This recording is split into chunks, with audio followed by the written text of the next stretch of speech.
coastal waters.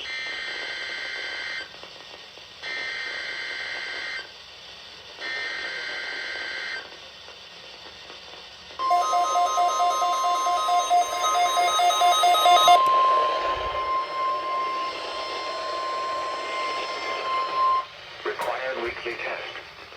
The preceding signal was a test of the NOAA radio public warning system.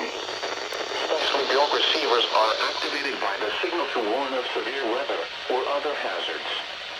Tests are normally conducted each Wednesday between 11 a.m. and noon and begin between 6 and 8 p.m. If severe weather is expected on Wednesday, the test will be postponed until the next day, weather permitting. Reception of this broadcast, and especially the warning signals, can vary at any given location. This variability, normally more noticeable at greater distances from the transmitter, can result even though you are using a good quality receiver in perfect working order. Warning alarm tones are activated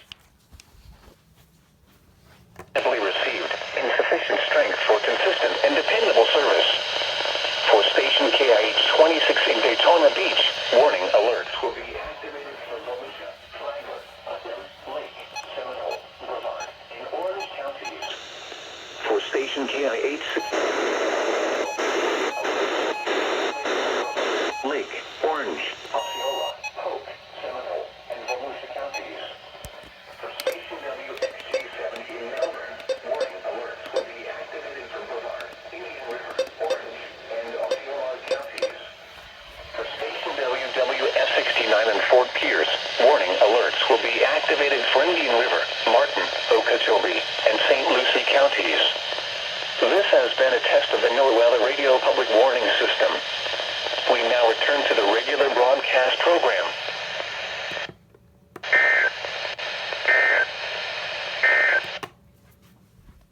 Okay then, that was one of the recorded test.